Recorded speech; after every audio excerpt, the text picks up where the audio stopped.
அனைவருக்கும் வணக்கம். இன்று பிப்ரவரி 25ஆம் தேதி செவ்வாய்க்கிழமை இந்து தமிழ் நாளிதழோட எக்ஸாம் பாயிண்ட் ஆஃப் வியூவில் பார்க்க போகிறோம். இன்றைக்கி கூடுதலாக பார்த்தீங்கன்னா சப்ஸ்கிரைபர் கேட்டதற்கு இணைங்க ஓல்டு கொஸ்டினும் கொஞ்சம் வச்சுருக்கேன். அதில் என்னென்னா குரூப் 4ஓட 2024 ஓல்டு கொஸ்டின் பார்த்தீங்கன்னா ஒரு 10 கரண்ட் அஃபேர்ஸு ப்ளஸ் ஒரு 3 டேஸ் கொடுத்துருந்தாங்க ஜிஎஸில்.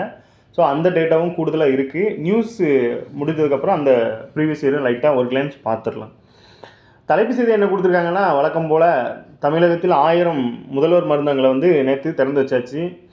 ஆமாம், கூட்டுறவுத்துறை சார்பில் அப்புறம் தமிழ்நாடு மருந்து கழகம் அது மூலமாகவும் ரெண்டும் இணைந்து இந்த முதல்வர் மருந்தகங்களை உருவாக்கியிருக்காங்க. இதில் பார்த்திங்கன்னா 1000 மருந்தகங்கள் முதற்கட்டமாக, இதில் 500 கூட்டுறவு சங்கங்கள் சார்பிலையும் 500 தொழில் முனைவோருக்கும் வழங்கப்பட்டிருக்கு. இந்த கூட்டுறவு மூலமாக வழங்கப்பட்டதுக்கு 2 லட்சமும் தொழில் முனைவோருக்கு 3 லட்சம் தொகையை வழங்கியிருக்காங்க. இது அறிவிக்கப்பட்டது எப்படின்னா ஆகஸ்ட் 15. இது திறந்து வைக்கப்பட்டது பார்த்திங்கன்னா பிப்ரவரி 24 நேற்றைய நாள் 2025 ஞாபகம் வச்சுக்கோங்க. இது போக இதுக்கு முன்னோடியாக இருந்ததை நம்ம நேற்றுக்கே ஏற்கனவே பார்த்தோம். நேற்றுக்கு A to Z கொடுத்துருந்தாங்க. இருந்தாலும் ஒரு ரீகால் பண்ணிடலாம். ஆல்ரெடி இதுக்கு முன்மாதிரியாக இருந்தது பார்த்திங்கன்னா 2006 to 2011 காலகட்டத்தில் அப்போதைய திமுக அரசு கொண்டு வந்த இந்த கூட்டுறவு மருந்து அங்காடி அப்படிங்கிற மருந்தகம், அதாவது கூட்டுறவு மருந்தகம் அப்படின்னு சொல்லி ஒரு கான்செப்ட் கொண்டு வந்திருந்தாங்க. அது பின்னால் அம்மா மெடிக்கலாக மாறிடுச்சு. ஸோ அதிலிருந்து இப்போ முதல்வர் மருந்தகமாக இது மறு உருவம் பெற்றிருக்கு அப்படிங்கிறத தெரிஞ்சுக்கலாம். ஸோ எல்லாமே செயல்பாட்டில் இருந்தாலும் இப்போ புதுசாக இது திறந்துருக்காங்க அப்படிங்கிறது தெரிஞ்சுக்கலாம். இது போக மத்திய அரசு பார்த்திங்கன்னா மக்கள் மருந்தகம்னு ஒன்று வச்சுருக்காங்க. அதுவும் இதே மாதிரி தான். ஸோ இந்த மருந்தகங்கள்லாம் 15% 20% வரைக்கும் தள்ளுபடி கொடுப்பாங்க. ஆனால் இப்போ இந்த முதல்வர் மருந்தகத்தை பொறுத்தளவில் 25% 70% வரைக்கும் சொல்லியிருக்காங்க. அது மாதிரி 700க்கும் மேற்பட்ட மருந்துகள் இங்கே கிடைக்கும் அப்படின்னு சொல்லியிருக்காங்க. மெயினாக இந்த ஜெனரிக் மருந்துகளை குறைந்த விலையில் மக்களுக்கு பயன்பெறும் வகையில் கொடுக்குறதா சொல்லியிருக்காங்க. ஸோ இதுதான் இந்த முதல்வர் மருந்தகங்களோட ஸ்பெஷலு. ஸோ ஒரே விஷயத்தை டெய்லியும் சொல்கிறமே நினைக்க வேணாம். ஏன் அப்படின்னா, ஒருவேளை நீங்கள் நோட் பண்ணாட்டியும் கூட நீங்கள் திரும்ப திரும்ப கேட்கும்போது அது மனப்பாடமாகிறதுக்கு அதிகமான வாய்ப்புகள் இருக்குது. ஸோ நம்பர்ஸை மட்டும் நம்ம மெயினாக பார்த்துக்கோங்க. கான்செப்ட் உங்களுக்கு மைண்டில் இருக்கும். நம்பர்ஸ் மட்டும் நோட் பண்ணிக்கோங்க. அடுத்ததாக பாருங்கள், உலகில் அதிவேகமாக வளர்ச்சி அடையும் நாடு இந்தியா, மத்திய பிரதேச முதலீட்டாளர் மாநாட்டில் பிரதமர் பெருமிதம் அப்படிங்கிற செய்தி. நம்ம இந்தியா பார்த்திங்கன்னா உலக முதலீட்டாளர் மாநாட்டை எங்கே நடத்திட்டு இருக்காங்க அப்படின்னா மத்திய பிரதேச தலைநகர் போபாலில். ஆமாம், இது ஒரு முக்கியமான டேட்டா. என்ன அப்படின்னா 2024 எங்கே நடத்துனாங்கன்னா ராஜஸ்தான் மாநிலம் ஜெய்ப்பூரில் நடத்திருக்காங்க. 2025 பார்த்திங்கன்னா இந்த மத்திய பிரதேச தலைநகர் போபாலில் நடத்துகிறாங்க. இது எப்படி கொஸ்டினாக கேட்பாங்க அப்படின்னா, இந்தியாவில் சர்வதேச முதலீட்டாளர் மாநாடு எந்த நகரத்தில் நடத்தப்பட்டு அப்படின்னு சொல்லி ஆப்ஷனில் டெல்லி இந்த மாதிரி முக்கியமான தலைநகரை வச்சு போபாலையும் உள்ள வச்சுருப்பாங்க. ஸோ நீங்கள் ஒருவேளை மத்திய பிரதேசம் படிச்சிருந்தீங்க அப்படின்னா அவன் தலைநகரை கொடுத்து நம்மளை குழப்பறதுக்கு வாய்ப்பு இருக்குது. ஸோ இந்த வகையில் போபால் அப்படிங்கிறதையும் மத்திய பிரதேசம் அப்படிங்கிறதையும் சேர்த்து படிச்சிருங்க. அது கொஸ்டின் ஆகிறதுக்கு வாய்ப்பு இருக்குது. இந்த நம்ம இலக்கை இப்போ 2022 பார்த்திங்கன்னா நம்ம உலகின் 5வது பெரிய பொருளாதார நாடாக இருக்கோம். இப்போ 2014க்கு முன்னாடிலாம் என்ன சொல்கிறாங்கன்னா 10க்கு மேலே இருந்தாங்க அப்படிங்கிற மாதிரி சொல்கிறாங்க. ஸோ நம்ம கொஞ்சம் கொஞ்சமாக க்ரோத் ஆகி இப்போ 2022க்கு அப்புறமா 5வது பொருளாதார நாடாக இந்தியா விளங்கிட்டு இருக்கு. இன்னமும் பாருங்கள், நம்ம 3வது மிகப்பெரிய பொருளாதார நாடாக வளர்ச்சி அடையிறதுக்கு இலக்காக வச்சு செயல்பட்டுருக்கோம் அப்படிங்கிறத பிரதமர் சொல்லியிருக்காங்க.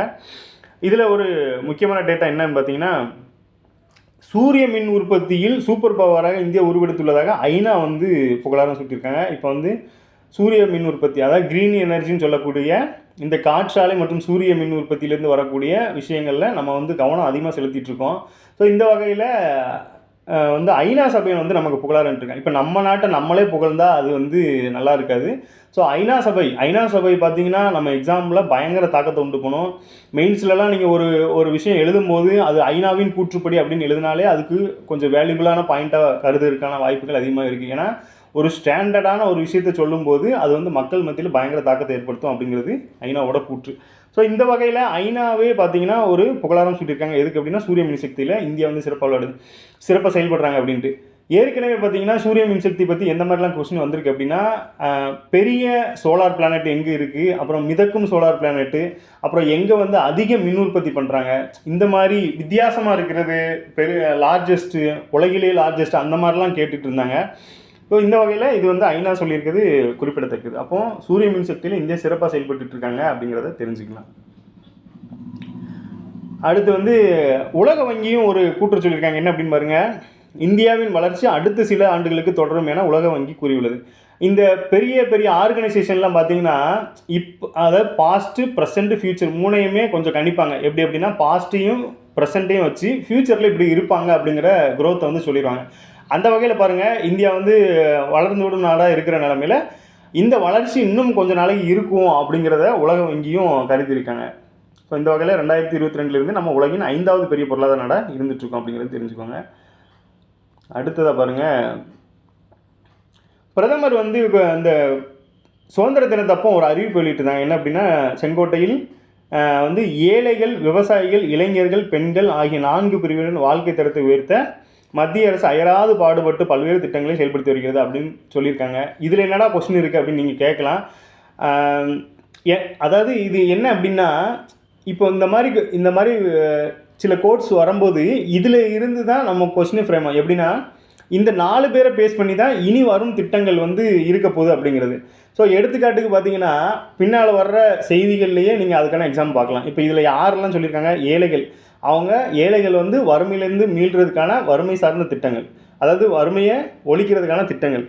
அடுத்து வந்து விவசாயிகளுக்கு ஆல்ரெடி நிறைய ஸ்கீம்ஸ் இருக்குது, இன்னமும் நல்ல ஸ்கீம்ஸை கொண்டு வரதுக்கு ட்ரை பண்ணுவாங்க. ஸோ இளைஞர்கள் தொழில் முனைவரை உருவாக்குறது, வேலைவாய்ப்பு உருவாக்குறது, ஸோ இதை மையமாக கொண்டு. அப்புறம் பெண்களுக்கு அதிகாரம் அளித்தல், பெண்கள் சார்ந்த திட்டங்கள் நிறைய கொண்டு வர போகிறாங்க.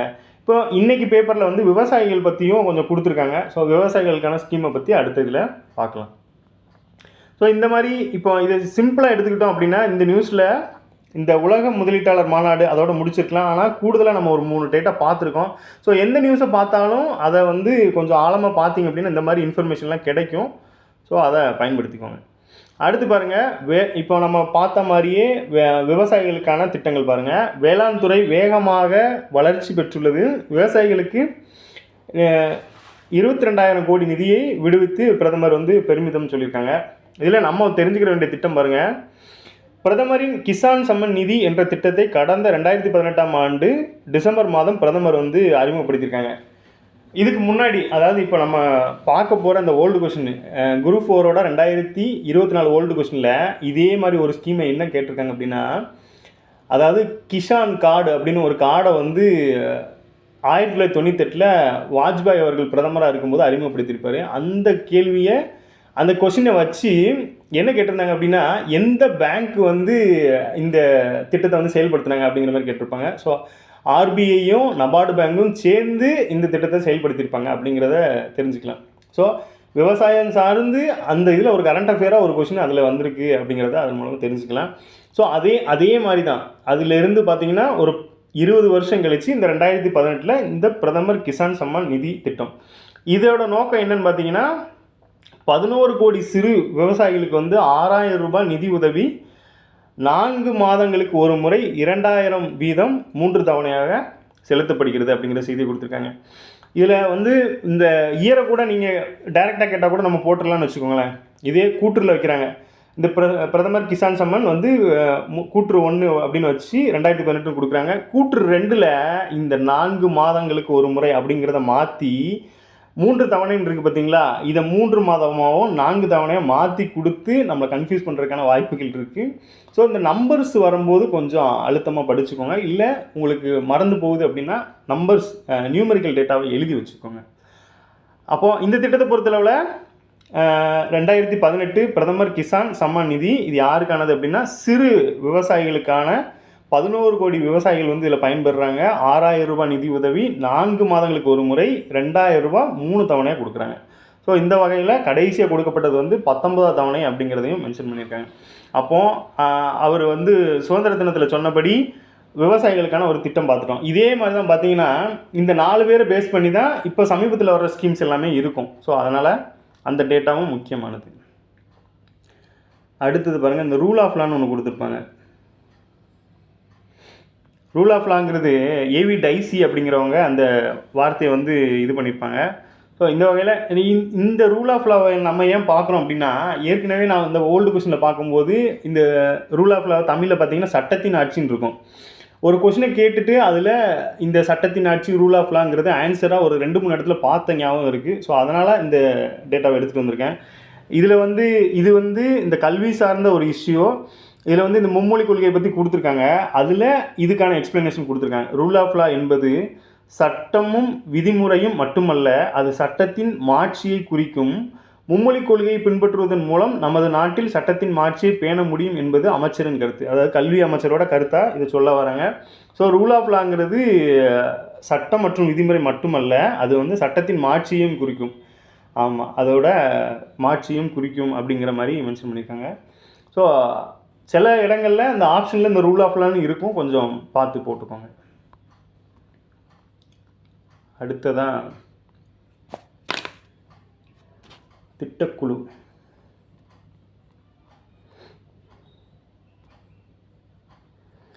இப்போ மாநில திட்டக்குழுவோட தலைவர் யாருன்னு பார்த்தீங்கன்னா முதலமைச்சர் தான். ஆமாம், மாநில திட்டக்குழுவோட தலைவர் யார் அப்படின்னா முதலமைச்சர். இப்போ இங்கே பாருங்கள், துணை முதல்வர் தலைமையில் மாநில திட்டக்குழுவின் ஆய்வு கூட்டம் நடந்திருக்கு. இப்போ சில ஸ்டேட்டில் துணை முதல்வர் இருக்க மாட்டாங்க, சில ஸ்டேட்டில் துணை முதல்வர் இருப்பாங்க. அது வந்து முதல்வரோட விருப்பத்தின் ஏற்ப தான் அவங்க வந்து இருப்பாங்க. ஸோ இந்த வகையில் துணை முதல்வர் இருந்தாங்க அப்படின்னா மாநில திட்டக்குழுவின் அலுவல் சார் துணைத் தலைவரான துணை முதல்வர் அப்படின்னு சொல்லி மென்ஷன் பண்ணியிருக்காங்க. ஸோ துணை முதல்வர் இருந்தாங்க அப்படின்னா மாநில திட்டக்குழுவின் அலுவல் சார் துணை தலைவர் யார் அப்படின்னு பார்த்தீங்கன்னா துணை முதல்வர் தான் அப்படிங்கிறத தெரிஞ்சுக்கலாம். ஸோ இதுவே ஒரு கொஸ்டின். இந்த வகையில் வந்து திட்டங்களுக்கு வந்து ஆய்வு பண்ணியிருக்காங்க. ஆமாம், அதாவது முதல்வருக்கு பதில் இந்த துணை முதல்வர் வந்து ஆய்வு பண்ணியிருக்காங்க அப்படிங்கிறது தான் சொல்லியிருக்காங்க. இதுலேருந்து நம்ம என்ன தெரிஞ்சுக்கணும் அப்படின்னு பார்த்தீங்கன்னா, துணை முதல்வர் இருக்கிற ஸ்டேட்டில் மாநில திட்டக்குழுவின் அலுவல் சார் துணைத் தலைவர் யாருன்னா துணை முதல்வர் தான் அப்படிங்கிறத தெரிஞ்சுக்கணும். மாநில திட்டக்குழுவின் தலைவர் யாருன்னா முதலமைச்சர். அடுத்ததாக வந்து பொது அறிவில் பென்சிலின் பற்றி கொடுத்துருக்காங்க. பென்சிலினை பார்த்தீங்கன்னா யார் கண்டுபிடிச்சிருக்காங்கன்னா அலெக்சாண்டர் ஃப்ளெமிங்கு. இதை பாருங்கள், இது வந்து மருந்துகளின் அரசின்னு சொல்லுவாங்க. இதோட முக்கியத்துவம் என்னன்னு பார்த்தீங்கன்னா, பென்சிலின் என்ற நுண்ணுயிரி கொல்லி கண்டுபிடிக்கப்படுவதற்கு முன்பு பிரசவத்தில் பெண்கள் இறப்பதும் பிறந்த பின் குழந்தைகள் இறப்பதும் அதிகமாக இருந்தது. ஒரு நுண்ணுயிரியை வைத்து இன்னொரு நுண்ணுயிரியை கொல்ல முடியும் என்ற வகையில் பென்சிலின் மருந்து கண்டுபிடிக்கப்பட்ட பிறகுதான் பல நோய்களிலிருந்து மனிதர்களை காப்பாற்ற முடிந்தது. பென்சிலினை கண்டுபிடித்தவர் அலெக்சாண்டர் ஃப்ளெமிங். இப்போ வந்து நமக்கு இந்த போலீஸ் எக்ஸாமு இதில் வந்து ஸ்டாட்டிக்காக கேட்கக்கூடியதுலாம் பார்த்தீங்கன்னா மருந்துகளின் அரசி அப்படிங்கிற மாதிரி தான் கேட்பாங்க. அதை விட்டால் பார்த்தீங்கன்னா இதை கண்டுபிடிச்சவர் யார் அப்படிங்கிற மாதிரி கேட்கலாம். வேறு எப்படி கேட்கலாம் அப்படின்னா, இந்த நுண்ணுயிரி பாருங்களேன், ஒரு நுண்ணுயிரியை வைத்து இன்னொரு நுண்ணுயிரை கொல்ல முடியும் என்ற வகையில் பென்சிலின் மருந்து கண்டுபிடிக்கப்பட்டதான் பல நோய்களுக்கு மருந்துகளை வந்து மனிதர்களை காப்பாற்ற முடியுது அப்படின்னு சொல்லியிருக்காங்க. அப்போது இந்த மாதிரி வந்து ஒரு நுண்ணுயிரை வச்சு இன்னொரு நுண்ணுயிரை கொல்கிற கான்செப்ட்டு முதல்ல இந்த பென்சிலின் மருந்துலேருந்து தான் தொடங்கியிருக்கு. அதனால தான் மருந்துகளின் ராணின்னு சொல்கிறாங்க அப்படிங்கிறதையும் தெரிஞ்சுக்கலாம். ஸோ சயின்ஸ் சம்மந்தமாக ஒன்று பார்த்தாச்சு. நோய்கள் மற்றும் நோய் தடைக்காப்புங்கிறது நம்ம சிலபஸ்லேயே முக்கியமானது. சயின்ஸில் பார்த்திங்கன்னா ஒரு 5 கொஸ்டின் கேட்பாங்க. அதுலேயும் இந்த நோய்கள் சார்ந்து கண்டிப்பாக கம்பல்சரி ஒரு கொஸ்டின் இருக்கும். அதனால் இந்த மாதிரி வரும்போது கொஞ்சம் பார்த்துக்கலாம். இங்கே ஒரு நியூஸ் என்ன அப்படின்னு பார்த்தீங்கன்னா, சமீபத்தில் வந்து டெல்லியில் எலெக்ஷன் முடிஞ்சு இப்போ வந்து முதலமைச்சர் பதவி ஏற்றாச்சு. அப்புறம் வந்து சட்டப்பேரவைத் தலைவரை வந்து தேர்ந்தெடுக்கணும். இந்த சட்டப்பேரவைத் தலைவர் மாநிலங்களில் எப்படி தேர்ந்தெடுக்கப்படுறாங்க அப்படின்னா, முதல்வர் பதவி ஏற்றதுமே தற்காலிக சட்டப்பேரவைத் தலைவரை வந்து ஆளுநர் வந்து நியமிச்சிருவாப்புல. அதுக்கப்புறமா கூட்டம் நடந்து அப்புறம் எம்எல்ஏக்கள்லாம் சேர்ந்து தான் வந்து ஒரு தலைவரை தேர்ந்தெடுப்பாங்க. அந்த வகையில் பாருங்கள், முதல்வர் வந்து ஒருத்தரை முன்மொழிஞ்சிருக்காங்க. அப்புறம் இன்னொரு எம்எல்ஏ வந்து அவங்கள வழிமொழிஞ்சு குரல் வாக்கு மூலமாக விஜேந்தர் குப்தா அப்படிங்கிற ஒரு பேரவைத் தலைவராக தேர்ந்தெடுக்கப்பட்டிருக்கார். எங்கே? டெல்லிக்கு. ஆமாம், இதில் நம்ம தெரிஞ்சுக்க வேண்டியது என்ன அப்படின்னா, இந்த குரல் வாக்கு மூலம் இப்போது இந்த மாநில சட்டமன்றங்களோ இல்லை வந்து மத்தியில் பார்லிமெண்ட்லேயே பார்த்தீங்கன்னா 2-3 விதமாக வந்து இந்த வாக்கெடுப்பு அப்படிங்கிறத நடத்துவாங்க. எப்படின்னா குரல் வாக்கு மூலம், அப்புறம் வந்து கையை உயர்த்துவதன் மூலம், அப்புறம் பார்த்தீங்கன்னா இந்த பட்டன் ப்ரெஸ் பண்ணுறது மூலமாக. இந்த பட்டன் ப்ரெஸ் பண்ணுறதுனால அந்த கவுண்டிங் சில நேரம் வந்து ஓட்டாக கன்வெர்ட் ஆகும். ஸோ அந்த மாதிரி 2-3 வகையில் வந்து வாக்கெடுப்பு எடுப்பாங்க. இப்போ குரல் வாக்கெடுப்பு எடுக்கும்போது ஏதாவது சச்சரவு ஏற்படுது, ஏதாவது கன்ஃபியூஸ் ஆகுது அப்படின்னா கையை உயர்த்துவதன் மூலம் அடுத்த நெக்ஸ்ட் டெக்னாலஜிக்கு போவாங்க. ஸோ இந்த வகையில் இந்த சட்டப்பேரவை தலைவரை வந்து நேற்றுக்கு தேர்ந்தெடுத்திருக்காங்க. இதில் இன்னொரு விஷயம் பாருங்கள், மரபுப்படி ஒரு விஷயத்தை ஃபாலோ பண்ணுறாங்க. இது வந்து எல்லா ஸ்டேட்லையுமே நடக்கும், நம்ம தமிழ்நாட்டிலையுமே நடந்துச்சு. டெல்லி சட்டப்பேரவை தலைவராக நேற்று தேர்ந்தெடுக்கப்பட்ட விஜேந்தர் குப்தாவை முதல்வர் ரேகா குப்தாவும் எதிர்க்கட்சி தலைவரான அதிசியும் மரபுப்படி அழைத்து சென்று அவரது இருக்கையில் அமர வைத்தனர். அப்போ சட்டப்பேரவை தலைவரை வந்து அவரோட இருக்கைக்கு அழைக்கிறது யாருன்னு பார்த்தீங்கன்னா அந்த ஸ்டேட்டோட முதலமைச்சரும் அந்த ஸ்டேட்டோட எதிர்க்கட்சி தலைவரும் வந்து சேர்ந்து தான் வந்து கூட்டுப்படி, அதாவது மரபுப்படி வந்து அவங்கள அழைச்சி அந்த சேரில் உட்கார வைப்பாங்க அப்படிங்கிறது. ஆமாம், எல்லா ஸ்டேட்டுக்குமே காமனாக தான் இருக்குது. ஸோ அந்த நியூஸையும் இதுலேருந்து நம்ம தெரிஞ்சுக்கலாம். அடுத்ததாக பார்த்தீங்கன்னா இந்த ஒரு நியூஸு, காங்கிரஸுக்குள் நான் தேவையில்லை என்றால் உலக அளவில் எனக்கு வேறு வாய்ப்புகள் நிறைய உள்ளன அப்படின்னு சொல்லி காங்கிரஸ் கட்சி மேலிடத்துக்கு வந்து காங்கிரஸ் எம்பி வந்து தகவல். ஸோ இவங்க வந்து ஒரு அரசியல் சார்ந்து ஒரு கட்சியில் இருந்தால் கூட இவங்க வந்து ஒரு சிறந்த எழுத்தாளர், இந்தியாவிலேயே பார்த்தீங்கன்னா ஒரு ஃபேமஸான எழுத்தாளர். இவங்களை பற்றி நம்ம குரூப் 4ல் ஒரு கொஸ்டின் கேட்டிருக்காங்க, கண்டிப்பாக அந்த ப்ரீவியஸ் இயரில் பார்த்துருவோம். என்ன கொஸ்டின் அப்படி பார்த்தீங்கன்னா, அம்பேத்கரை பற்றி ஒரு புக்கு எழுதியிருப்பாங்க, அதுக்கு ஆப்ஷனில் இந்த சசி தரூர் அப்படிங்கிற ஆப்ஷன் இருக்கும். ஸோ அதுதான் ஆன்சரு. இப்போது இந்த நியூஸை பொறுத்தவரை நான் என்ன சொல்ல வரேன் அப்படின்னா, இந்த மாதிரி ஃபேமஸ் ஆனவங்க, இந்தியாவில் ஃபேமஸ் ஆனவங்க எப்படி சொல்ல நியூஸாக க்ரியேட் ஆகும்போது அது சார்ந்த கேள்விகளும் நம்மளுக்கு வந்து ரிஃப்ளெக்ட் ஆகுது அப்படிங்கிறத இதன் மூலமாக தெரிஞ்சுக்கலாம். சில பேரோட பேர் தெரியும், ஆனால் இவங்க தான் அப்படிங்கிறது சில விஷயங்கள் தெரியாது. ஸோ தெரியாதவங்க இவர் தான் சசி தரூர் அப்படின்னு தெரிஞ்சுக்கோங்க. இந்த கொஷினுக்கான ப்ரூஃபை நான் அந்த ஓல்டு கொஷினில் சொல்லிடுறேன். அப்புறம் புற்றுநோய் பற்றி ஒரு டேட்டா கொடுத்துருக்காங்க. எத்தனை வகையான புற்றுநோய் இருக்குது அப்படின்னு பார்த்தீங்கன்னா, இந்தியாவை பொறுத்தளவில் 5 புற்றுநோய்களில் 3 பேர் இறக்குறாங்களாம். இந்த 180 நாடுகளில் புற்றுநோய் பாதிப்பு இருக்குது. 36 வகையான புற்றுநோய்கள் இருக்கான். இதில் பார்த்தீங்கன்னா இந்தியா வந்து 3வது இடத்துல இருக்குது. முதல் இடத்துல சீனாவும், 2வது இடத்துல அமெரிக்காவும், 3வது இடத்துல இந்தியா இருக்குது. 13 லட்சம் பேருக்கு மேலே வந்து புற்றுநோயாக பாதிக்கப்பட்டிருக்காங்க. இதில் வந்து அதிகமாக பாதிக்கப்படுறது பார்த்திங்கன்னா மார்பக புற்றுநோயில் தான் அதிகமாக பாதிக்கப்படுறாங்க அப்படிங்கிறது தெரிஞ்சுக்கோங்க. ஸோ இது ஒரு கூடுதல் தகவல்.